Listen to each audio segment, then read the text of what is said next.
¿Qué tal? Dios les bendiga. Es un gusto estar aquí compartiendo el mensaje de la palabra de Dios. En lo personal es un privilegio, pero también es una responsabilidad, porque no podemos anunciar la palabra de Dios bajo nuestros propios pensamientos, bajo nuestras propias creencias, sino debemos atenernos a lo que escrito está en la palabra de Dios, en lo que conocemos como Biblia. Estamos viviendo los tiempos finales, de eso no hay duda. Tal vez seamos la última generación. Y vemos cómo Satanás ha descendido con todo lo que le queda. Ay de los moradores de la tierra, dice la Escritura, porque Satanás ha descendido. Y en estos tiempos finales lo que él quiere es que los mismos hijos de Dios, los creyentes, los que han sido llamados, los escogidos, no honren a Dios conforme a lo que escrito está, sino conforme a lo que muchas veces dicen los líderes religiosos o falsas doctrinas que no tienen nada que ver con la verdad de Dios. Por eso es que Dios nos deja la responsabilidad en nuestras manos, nos dice escudriñad las Escrituras, no dice deja que alguien más te explique o te enseñe. La Escritura misma nos dice en profecía que Dios nos iba a enseñar y que el Espíritu Santo nos iba a guiar a toda verdad. Por eso es importante ver cómo el enemigo quiere que nosotros descuidemos nuestra salvación. Quiere agobiarnos con los afanes de la vida, con la vanagloria de la vida, y que nos dispersemos en nuestros pensamientos, que nuestro enfoque no sea poner los ojos o la mirada en las cosas de arriba, que no podamos ver las promesas que tenemos en los cielos de una vida eterna, la cual tiene que empezar a forjarse en esta vida. No podemos esperar entrar al reino de los cielos y vivir aquí una vida que no glorifica a Dios, una vida que no toma en cuenta su palabra, una vida que no hace conforme a lo que escrito está. Y Satanás, que es enemigo de Dios y que es enemigo de su creación, el hombre, pues ha venido a este mundo a robar, a matar, a destruir. Pero Jesús vino para redimir a su creación, para darnos vida y vida en abundancia. Y muchos hemos escuchado esta palabra, pero la vida abundante implica un compromiso tuyo y mío. No es algo que se dé porque sí, como algo espontáneo. A través de la búsqueda que tengas de Dios, de la lealtad que tengas a Él y a su palabra, tú vas entonces ir siendo edificado y vas a ser, o tu senda como justo va a ser, en aumento, hasta que el día perfecto es. El apóstol Pablo nos dice que nosotros tenemos que poner nuestro objetivo en un blanco y proseguir a eso, hasta que lleguemos a la estatura de la plenitud del Hijo de Dios. ¿Cómo vamos a alcanzar eso? Tienes que ceder tu voluntad. Y eso no muy pocos se atreven a hacerlo. Porque aún estando en el camino queremos y pensamos que todavía somos dueños de nosotros mismos. Pero si fuimos pasados del reino de las tinieblas al reino de la luz admirable de su Hijo Jesucristo, entonces ya no tienes al Señor que antes te esclavizaba por medio del pecado. Ahora tienes un Señor que te hizo libre para que tú andes en luz. Pero aunque te hizo libre, tu naturaleza todavía está batallando entre lo carnal y lo espiritual. Y no podemos ser niños fluctuantes. No podemos estar un tiempo aquí y un tiempo acá. Así como tomamos la decisión de aceptar a Jesús como Señor y Salvador, tenemos que tomar la decisión de honrarle y de buscar las cosas espirituales.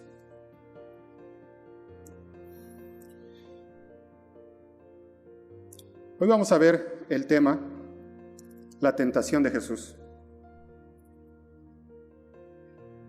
Vamos a ver un preámbulo tal vez un poco amplio, pero es necesario para ver en qué consiste el ministerio de nuestro Señor Jesucristo como Mesías, como Salvador.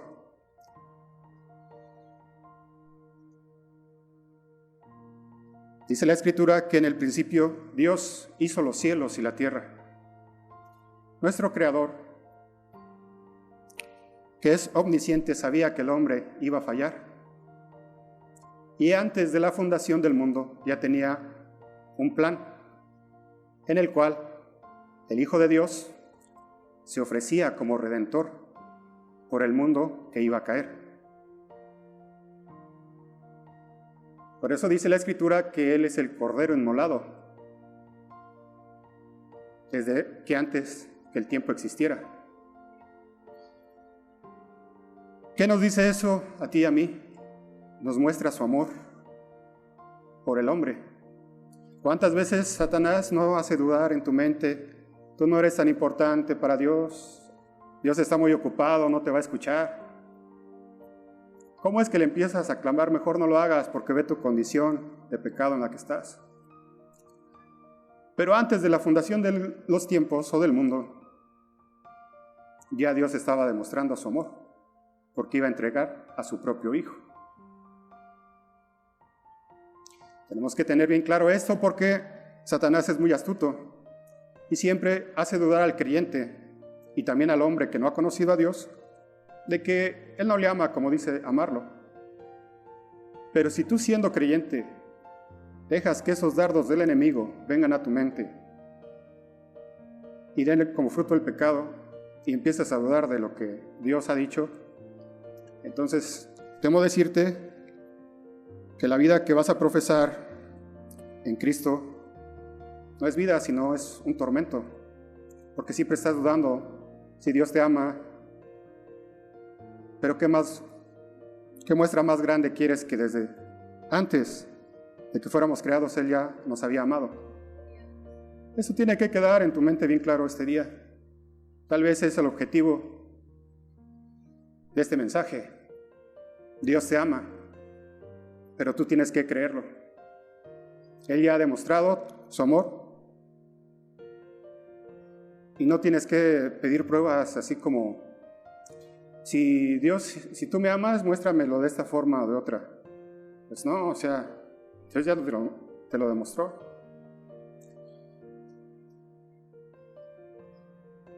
Es diferente que el diablo quiera afligirte y que tú hagas caso a su voz. Y vamos a ver cómo también el diablo quiso afligir y tentar a nuestro Señor Jesucristo, pero Él se mantuvo en una fe, confiando en su Padre que estaba en los cielos.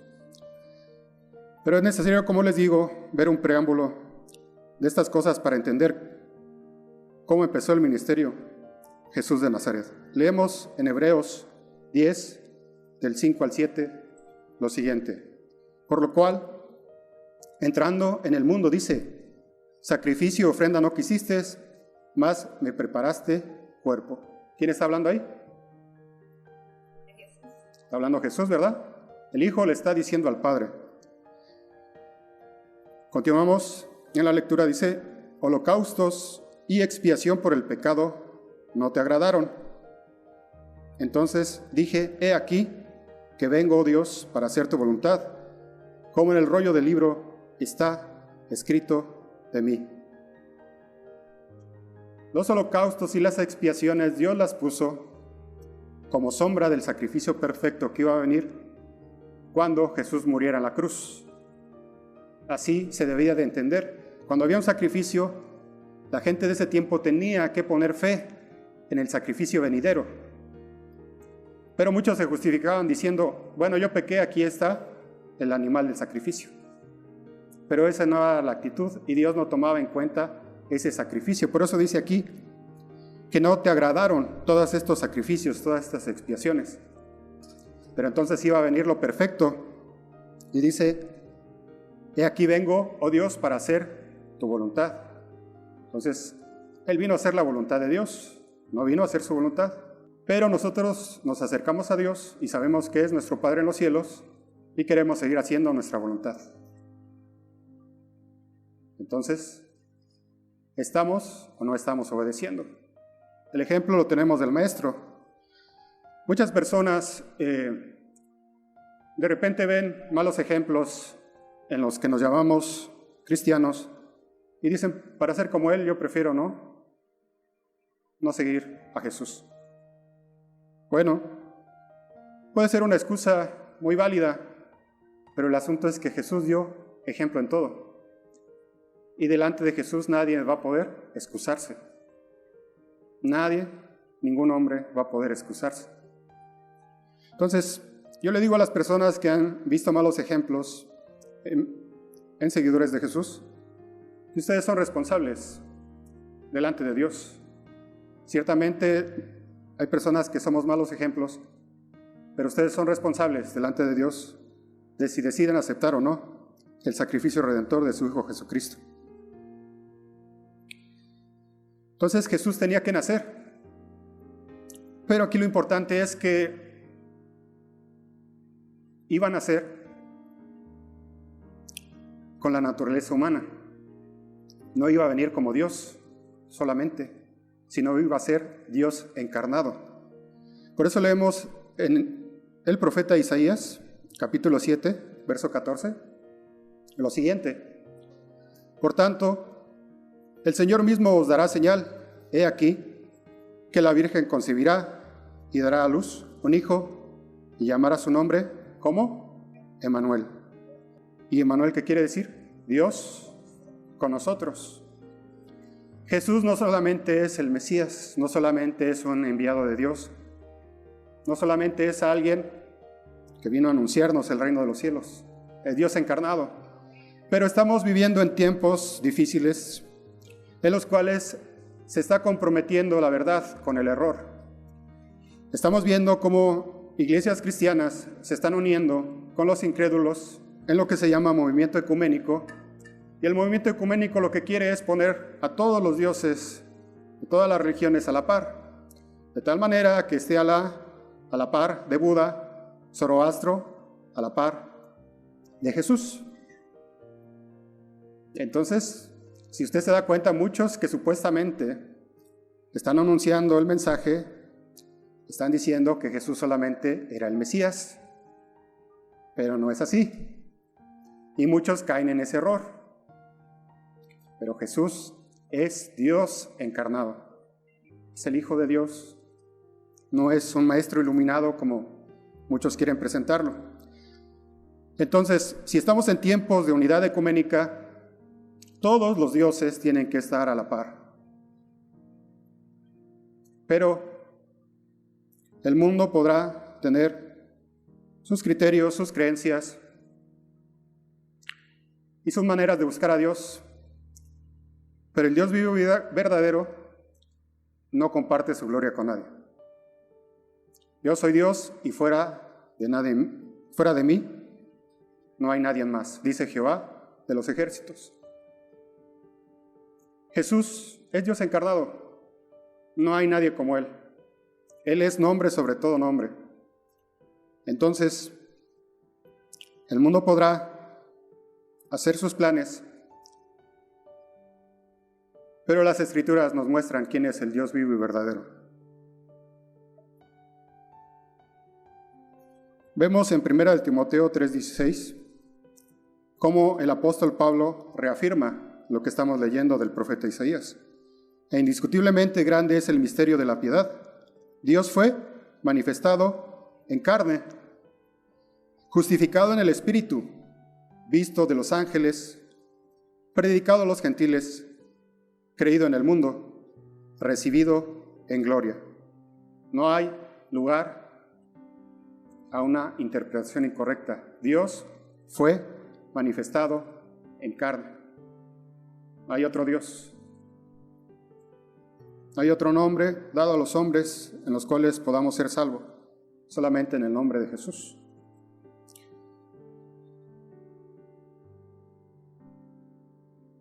Nuevamente Dios nos muestra nos muestra aquí su amor, porque Jesús dejó su trono de gloria. Él pudo haberse quedado como Dios, pero Él ama tanto a su creación que dice: yo voy a pagar el precio de su redención. Ahora muchos dirán: ¿qué significa esa palabra redención? Redimir es volver a comprar. En Edén, lo que sucedió fue que el hombre fue vendido por su desobediencia. De tal manera que el hombre, al desobedecer el mandato de Dios, diciéndole que no debía de comer del fruto del árbol del bien y del mal, decidió desobedecerlo y vino a pasar a los dominios del príncipe de este mundo. De tal manera que por eso necesitaba el hombre un redentor que pudiera redimirle de sus pecados, limpiarle por medio de la sangre del Cordero de Dios y poder darle aliento y poder perdonar sus pecados y poder llevarlo delante de Dios como alguien santificado. Si no, nosotros no podemos acercarnos a Dios solamente a través de este mediador, de nuestro Señor Jesucristo, podemos ser aceptos delante de Él. Solamente en Él podemos venir y pedir perdón a Dios, confesar nuestros pecados y apartarnos del mal. Y Jesús nace y vemos que a los 12 años es llevado al templo en Jerusalén. Y de repente sus padres en el camino le buscan y no le encuentran y regresan a Jerusalén. Y cuando lo ven, se sorprenden porque Él está enseñando las Escrituras. Y leemos en Lucas 2, 46-47, y aconteció que 3 días después lo hallaron en el templo, sentado en medio de los, ¿quiénes? Doctores de la ley, sentado en medio de los doctores de la ley, oyéndoles y preguntándoles. Y todos los que le oían se maravillaban de su inteligencia y de sus respuestas.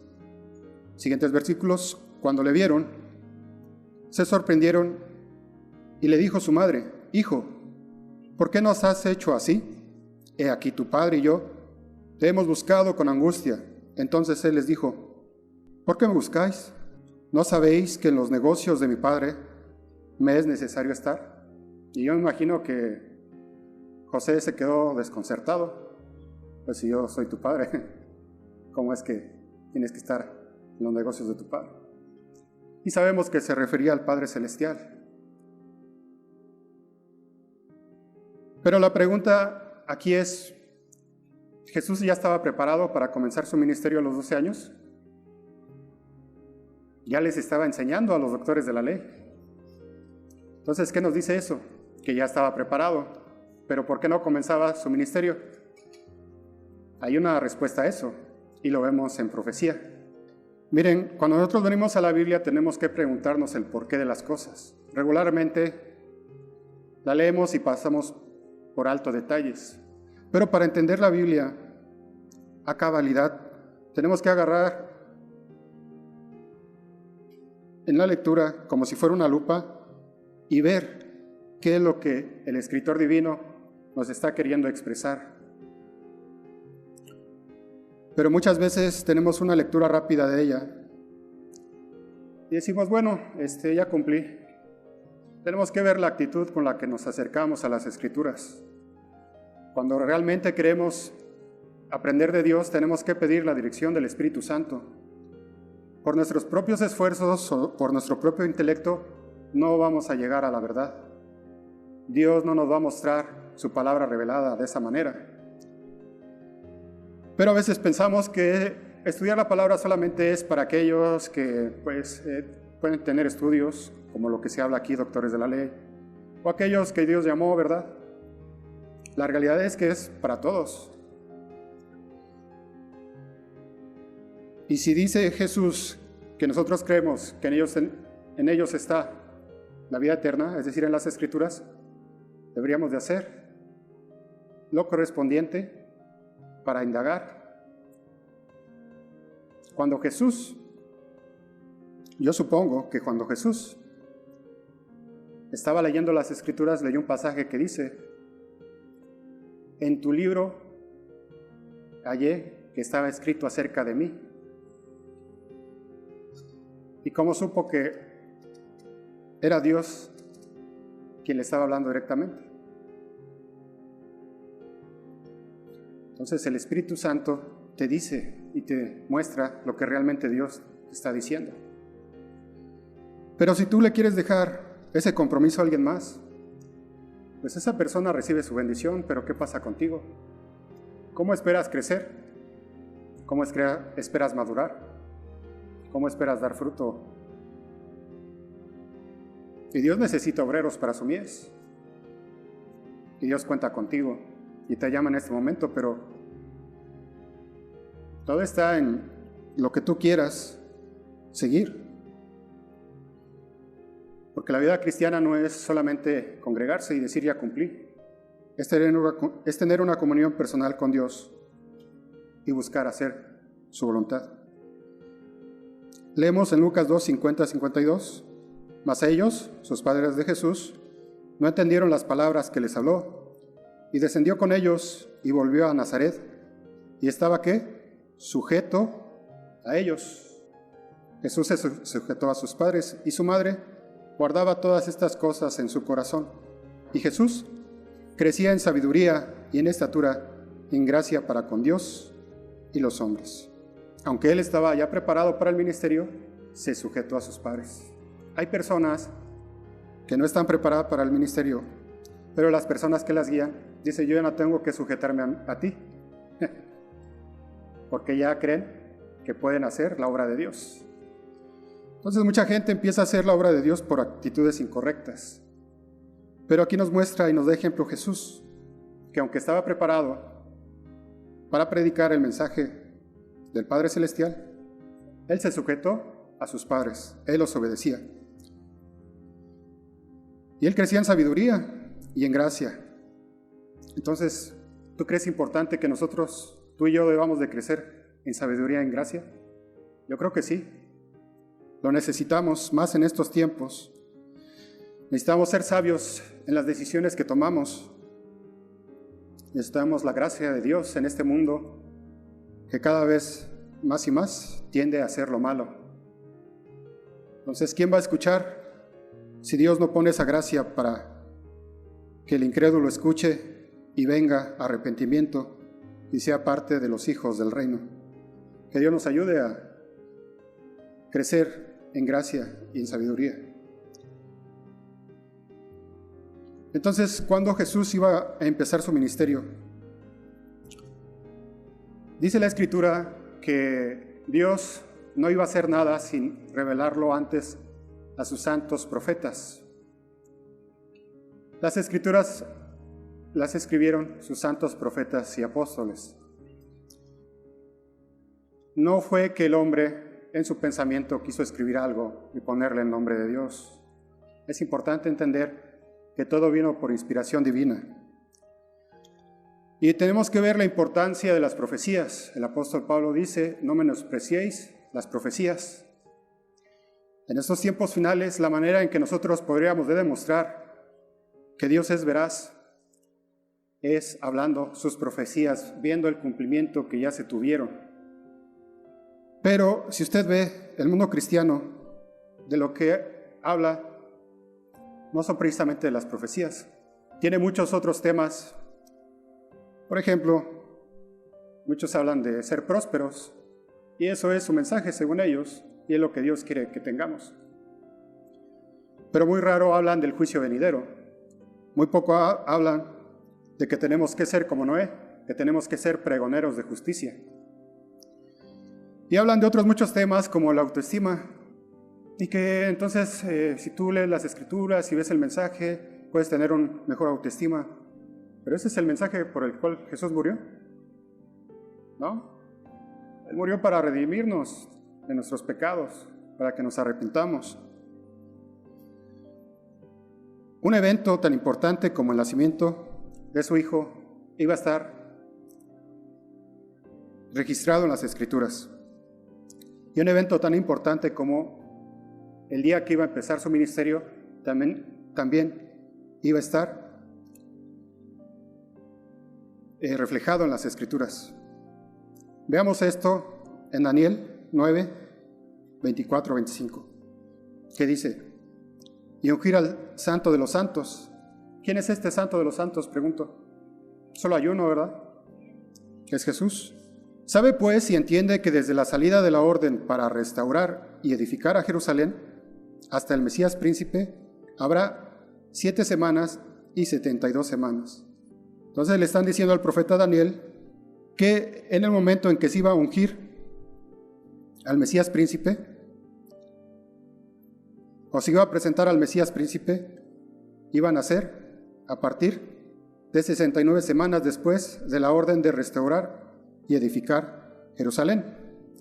Veamos esto en una gráfica que va a aparecer en pantalla, donde se nos muestra cómo en la semana 69 inició el ministerio de Jesús. Entonces veámoslo aquí. Miren, tenemos entonces el punto de partida, que es el año 457 a.C. Luego aparece el año 408 a.C. En el 457 se da la orden para restaurar y edificar Jerusalén.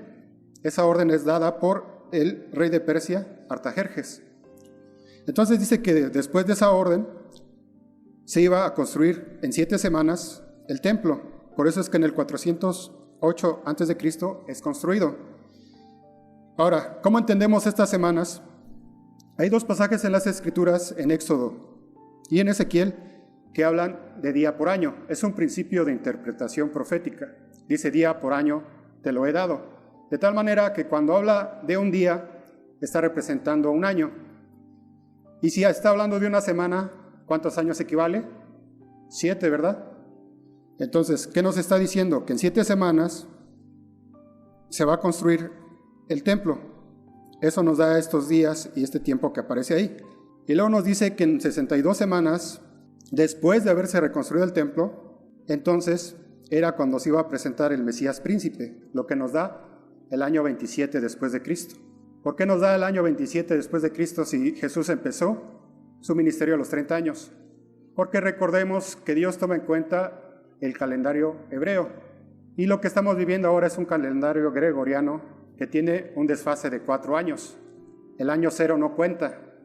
Por eso aparece la fecha de 27 después de Cristo. Exactamente en esa fecha, el Mesías príncipe iba a ser presentado e iba a empezar su ministerio. Leemos en Mateo 3, 16 al 17. Y Jesús, ¿después de qué? Después de que fue bautizado, subió luego del agua, y aquí los cielos le fueron abiertos y vio el Espíritu de Dios, que descendía como ¿qué? Como paloma. Pero el Espíritu Santo no es una paloma como muchos quieren representarlo. Dice como paloma, y venía sobre él. Y hubo una voz del cielo que decía: este es mi Hijo amado, en quien tengo complacencia. Jesús empezó exactamente su ministerio cuando se cumplió la profecía de Daniel, que en la semana 69 iba a presentarse este Mesías príncipe. Por eso Jesús no empezó antes su ministerio. En todo vemos obediencia al Padre, y vemos claramente cómo las profecías se cumplen en la exactitud en las que Dios las habla. En estos tiempos y los tiempos que vino Jesús, había una interpretación incorrecta de las profecías. Por eso es que cuando Jesús vino, ¿qué pensaban los de Judea? Que el Mesías tenía que ser un caudillo, un libertador, y los iba a librar de la opresión de sus enemigos, los romanos. ¿Pero sucedió esto así? No. ¿Por qué? Porque los religiosos de ese tiempo, y en los 400 años de silencio desde el profeta Malaquías a Juan el Bautista, Satanás se encargó de distorsionar la correcta interpretación de las profecías. ¿Qué está pasando actualmente? ¿Será que Satanás no está haciendo lo mismo? se está encargando de distorsionar la interpretación correcta de las Escrituras para que no nos enfoquemos en el mensaje principal que debemos de dar en estos tiempos finales, porque tenemos tipologías, como pasó en el pasado, también puede pasar o pasa en el presente. ¿Se tenían ideas preconcebidas antes de que Jesús viniera? Sí. Se tenía la idea de que Él iba a venir como un libertador, y no sucedió lo que ellos pensaban. ¿Se tiene ideas preconcebidas de cómo va a venir Jesús? Esa es la pregunta. De tal manera que nosotros tenemos que indagar profundamente en las Escrituras, escudriñarlas, hacer una investigación exhaustiva. Si yo escuché algo de alguien, tengo que poner a prueba lo que está diciendo. No tengo que creerlo. No tengo que creerlo por más popular que sea su enseñanza o por más famoso que sea esta persona. Tengo que creerle a la palabra. Tengo que decirle, Espíritu Santo de Dios, guíame a toda verdad. Tengo que hacerme ignorante para que entonces Dios me haga sabio. Si yo he escuchado alguna enseñanza, Dios me hace responsable de verificarla, de corroborarla, de ver que esté conforme a las Escrituras. Por eso nuestra hermana Noemí nos insta muchas veces a ser como los cristianos de Berea, como esos discípulos que iban a las Escrituras después de que el apóstol Pablo ya les había dado el mensaje, y aún así, por ser Pablo, decían, sí te creemos, Pablo, a lo que dices, sino que iban y verificaban en los rollos de la Escritura y veían y decían ciertamente lo que está diciendo este hombre es verdad, no porque lo dice él, sino porque escrito está. Eso es lo que tenemos que hacer. Pero regularmente, y esto lo digo por experiencia personal, lo que hacemos es que nos creamos cierta expectativa de las personas, como que ellos, por el simple hecho de estar al frente, nos están diciendo verdad. Pero Jesús dijo que íbamos a estar entre ¿qué? Lobos rapaces. El apóstol Pablo dijo, sé que después de que yo duerma o muera, van a entrar a la iglesia lobos rapaces que no van a tener misericordia del rebaño. ¿Cuántos engañadores han salido por el mundo? Pero si nosotros no estamos ejercitados en la palabra de justicia, es muy fácil que nos engañen. Por eso es que usted ve el mundo cristiano y están hablando de muchas cosas menos de la verdad. Y a veces el nombre de Jesús se hace a un lado, porque lo que les importa es que les den un mensaje que les ayude a su propio beneficio. O el que da el mensaje busca su propio provecho. Ese es un falso pastor, dice la Escritura. Falsos pastores, dice el profeta Jeremías, que solamente buscan su propio provecho. De tal manera que en estos tiempos tenemos que entender que hay un mundo cristiano que es muy amplio y extenso, pero solamente hay un reducido remanente que es fiel a Dios. ¿A qué grupo queremos pertenecer? ¿A un mundo cristiano amplio que está haciendo a un lado las Escrituras? ¿A un remanente pequeño en número, pero fiel a Dios? La decisión es nuestra. Porque a muchos les llega el mensaje de verdad. Muchos que tal vez están escuchando en este momento esta palabra, ha llegado ese mensaje de verdad. Pero dicen, es que esto no lo enseñan en mi congregación. Y se olvidan de lo que Dios les habló claramente. Se olvidan de la verdad que Dios puso como una impresión en sus mentes.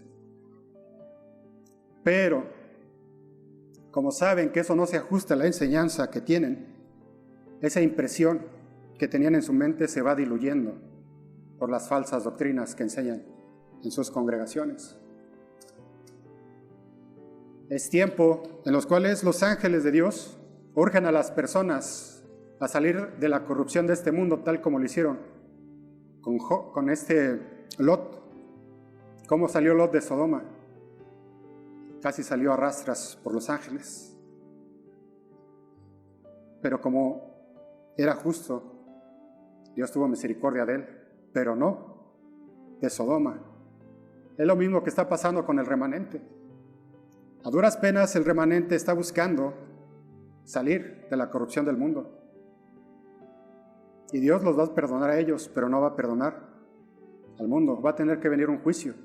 No porque Dios sea malo, sino porque el mundo ha desechado el sacrificio redentor de su Hijo Jesucristo y han amado las tinieblas más que la luz y han buscado vivir en contra de los mandamientos de Dios y hacer lo malo.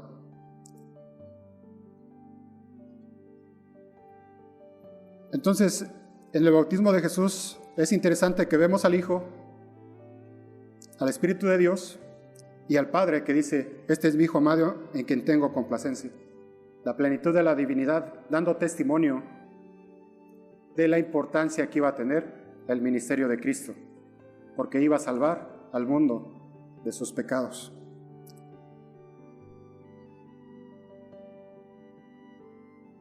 Veamos Lucas 4 del 1 al 2.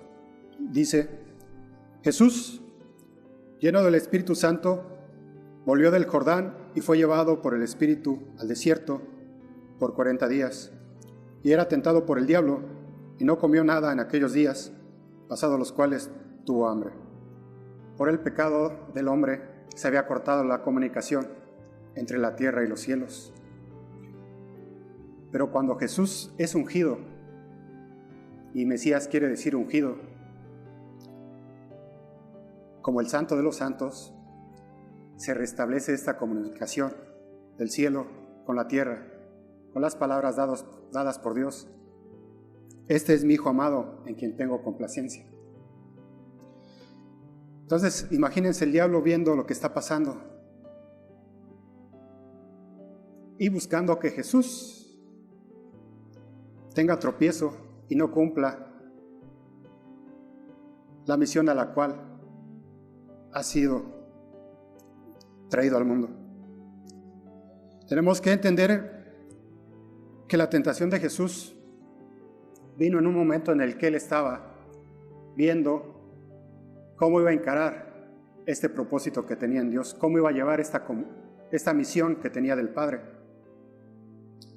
Y fue llevado por el Espíritu al desierto.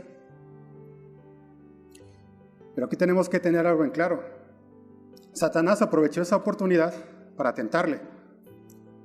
Pero muchos, por ignorancia, piensan que Dios llevó a Jesús al desierto a ser tentado, y eso no es así.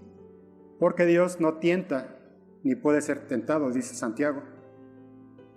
Entonces lo que Jesús estaba haciendo era que estaba en este tiempo en el cual iba a ver cómo iba a encarar ese ministerio, pero el diablo tomó lugar ahí o vio la oportunidad para hacerle caer y tropezar. Lucas 4 nos sigue diciendo, del 3 al 4 dice: entonces el diablo le dijo: si eres hijo de Dios, di a esta piedra que se convierta en pan. Jesús respondiendo le dijo: escrito está, no solo de pan vivirá el hombre, sino de toda palabra de Dios. ¿Ok? Bueno, es interesante cómo el diablo quiere repetir lo que sucedió en Edén. Dios dio una instrucción clara, ¿verdad? Si comes del árbol de la ciencia del bien y del mal, ciertamente morirás. ¿Y qué vino y dijo Satanás o la serpiente? Con que Dios ha dicho esto y lo otro, ¿verdad? ¿Pero qué dijo? No moriréis. Estamos viendo la misma estrategia que quiso utilizar en el huerto de Edén. Si eres hijo de Dios.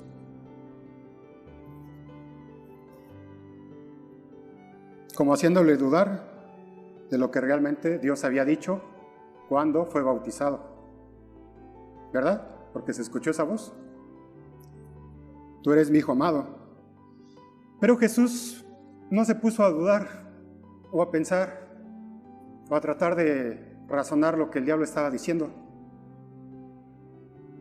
Simplemente dijo: escrito está.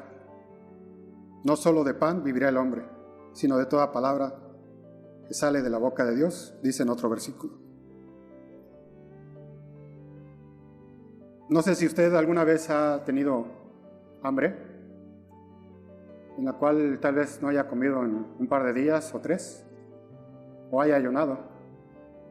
De repente el cuerpo ya tiene una exigencia. Y aquí Jesús había pasado 40 días sin probar alimento. Entonces era una ocasión muy favorable para Satanás para tentarle. Entonces Jesús nos hace ver que lo importante no es las cuestiones físicas, sino confiar en lo que el Padre ha dicho. Cuando le dice, si tú eres hijo de Dios, estaba poniendo en prueba su divinidad, porque entonces le dice, convierte. Si era hijo de Dios, entonces tenía el poder para convertir, ¿verdad? Pues Él creó los cielos y la tierra. Entonces, Satanás está queriendo aquí hacerlo dudar de la divinidad que Él tiene. ¿Cuántas veces a ti el diablo te ha querido decir y cuestionar, ¿en realidad eres hijo de Dios? Si eres hijo de Dios, ¿por qué no haces las cosas así? ¿Por qué no haces aquello? Si Dios ya te dijo que fuiste adoptado, que Él te ha hecho su hijo, y tú te dejas llevar por las circunstancias, es muy fácil que caigas en el engaño de Satanás. Y seas tentado y busques satisfacer las necesidades que tengas personales y no honres a Dios. Entonces, no debemos dar lugar a lo que Dios nos ha dicho. Si Dios te ha dicho y te ha demostrado en su palabra que de tal manera Él te ha amado y que ha dado a su Hijo Jesucristo, a su Hijo unigénito, entonces tienes dos cosas, o creer lo que Él dice o no creerlo, en aceptar su sacrificio redentor o no. Pero no hay lugar aquí para aquel que quiera estar en un punto medio. O es una cosa o es la otra. Leemos en Lucas 4, 5 al 7. Y le llevó el diablo a un alto monte y le mostró en un momento todos los reinos de la tierra y le dijo el diablo, a ti te daré toda potestad y la gloria de ellos, porque a mí me ha sido entregada y a quien quiero la doy. Si tú postrado me adorares, todos serán tuyos. Entonces, era un ofrecimiento hacia la vanagloria de la vida, ¿verdad? Hacia todas aquellas cosas que uno puede anhelar en este mundo. Pero ¿qué nos dice el apóstol Juan? No améis a este mundo, que la vanagloria de la vida pasa. Jesús, obviamente, no tenía el interés en heredar todos estos reinos. Él, siendo rey de reyes, se había despojado de esta gloria.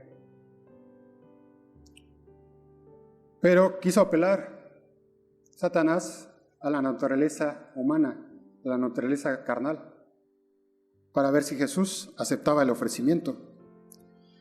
Lamentablemente, muchos de los que se dicen predicadores de la verdad aceptan este ofrecimiento que se muestra aquí. Tal vez Dios los llamó y empezaron su ministerio bien, pero tan pronto como vieron que esto era un medio de vida, empezaron a dejar de ver cuál era la voluntad perfecta de Dios. Y por dinero se fueron tras el error de Balaam, ¿verdad? Y empezaron a desviar al pueblo de Dios. Así ha sido y así es toda la historia del cristianismo. Pero Dios nos dice qué es lo importante. Mas buscad primeramente el reino de Dios y su justicia, y todas estas cosas serán añadidas. Vemos que Jesús fue alguien que no tuvo donde recostar su cabeza, no estaba interesado en los bienes de este mundo.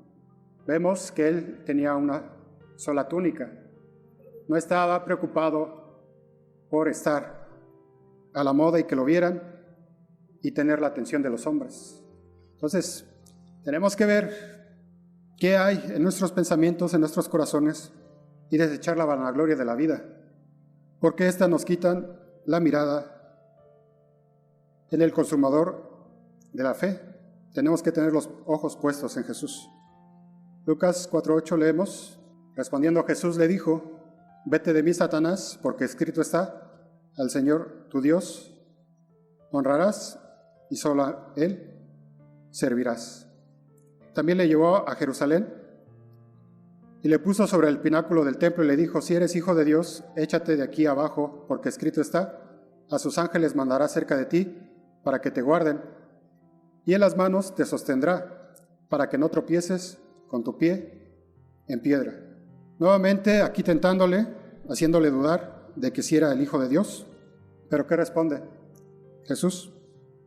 No tentarás al Señor tu Dios. Y cuando el diablo hubo acabado toda tentación, se apartó de él por un tiempo. Entonces la Biblia registra estas 3 tentaciones, pero dice que fue tentado en todo. Ahora, ¿por qué nosotros somos tentados?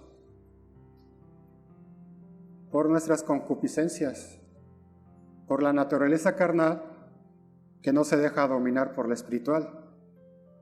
Dios no tienta a nadie, ya lo dijimos.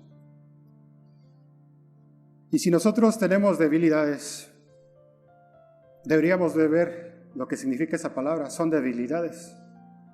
Si tú no tienes el poder y la fuerza para vencer la tentación, pues tienes que ir a aquel que sí tiene el poder y la fuerza, ¿verdad? No puedes confiar en tus fuerzas. Muchos podemos pensar que ya por estar en el camino del Señor, pues simplemente pues bueno, ya no pasó nada, así caí, y bueno, el Señor sabe que yo le amo, ¿no? Dios sabe mi corazón, Dios lo conoce. Y buscamos esa manera de justificarnos, pero delante de Dios no podemos hacer eso. Podemos hacerlo delante de los hombres, podemos tenerlo como un recurso, como un medio de decir: no te metas en mi vida, como una reacción, un sistema de autodefensa. Pero delante de Dios no vamos a poder decir eso, porque va a decir: yo envié a alguien que fue tentado en todo, pero no cometió pecado.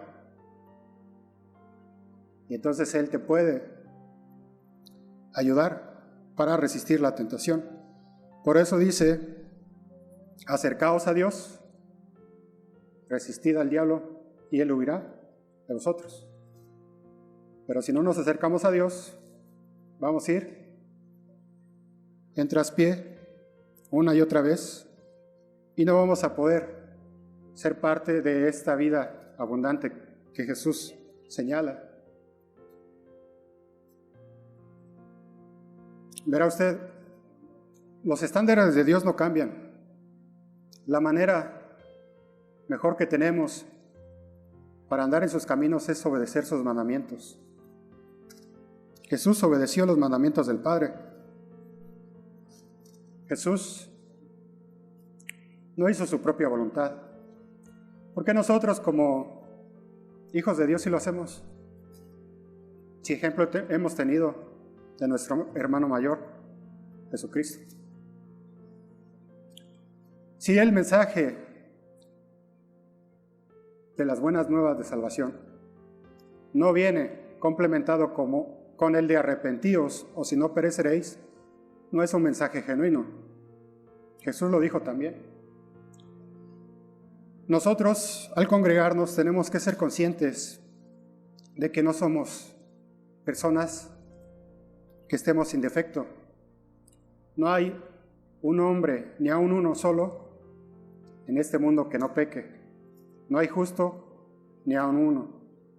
El único justo fue aquel que venció el pecado, venció la tentación, y que a través de su muerte limpió el pecado y nos puede dar el poder, la fuerza,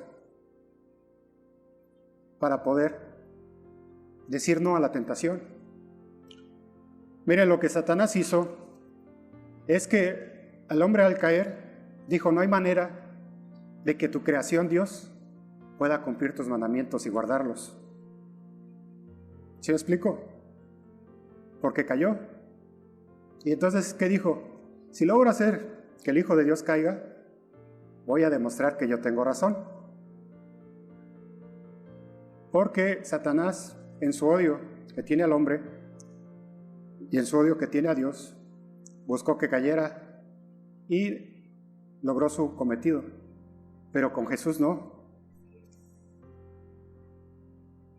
Y entonces Jesús, al morir, ser sepultado, resucitar y ascender a Dios, da muestra de que hubo un hombre y que ese solo hombre tiene el poder para dar a otros el poder guardar los mandamientos. Pero ¿qué pasa si yo, sin querer, ofendo a Dios? Por ejemplo, en una plática informal, se está hablando de cualquier cosa y de repente uno miente. ¿Qué pasa entonces con eso? Pues dice que entonces Jesús es como un abogado. Pero hay una diferencia entre pecar involuntariamente y pecar voluntariamente. ¿Estamos? Por eso es que el apóstol Pablo dice que los que practican tales cosas, hablando de las cosas de la carne, no van a heredar el reino de los cielos. De tal manera que nosotros tenemos que entender hoy que tenemos que confesar constantemente nuestros pecados, pero apartarnos de todo mal, que tenemos que estar apegados a Dios, que tenemos que estar apegados a su palabra, que tenemos que buscar guardar los mandamientos, y así no vamos a dar lugar al diablo para que él venga y nos tiente. Y aún así, si el enemigo lanzara sus dardos de fuego en las mentes de nosotros tenemos el poder de decir: yo sujeto en obediencia todo pensamiento a la voluntad de Dios. Porque dice el apóstol Pablo: vosotros tenéis la mente de Cristo. Por eso dice: todo lo justo, todo lo puro, todo lo bueno, todo lo santo, todo lo limpio. Si hay algo digno de alabanza, en eso pensad. ¿Cuáles son nuestros pensamientos? Tenemos que ver. Tienes que gobernar tú tus pensamientos. Si tú dejas que la tentación haga nido en tu cabeza, eso te va a llevar a una acción. ¿Qué pasó con Caín? Él se molestó porque su sacrificio no había sido acepto. Y entonces, ¿qué dice? Ciertamente el pecado está a la puerta si tú continúas en esa actitud. Entonces nosotros tenemos que tener cuidado de que en nuestro corazón no haya una actitud de pecado, sino una actitud de confesión, sabiendo que no somos perfectos, pero que tenemos que evitar a toda costa la tentación y deshonrar a Dios. Sigamos el ejemplo, pues, de nuestro Señor y Salvador, de nuestro Maestro Jesucristo, y que Dios nos ayude a siempre ser alguien que busque estar conforme a su verdad. Que Dios les bendiga. Hasta la próxima.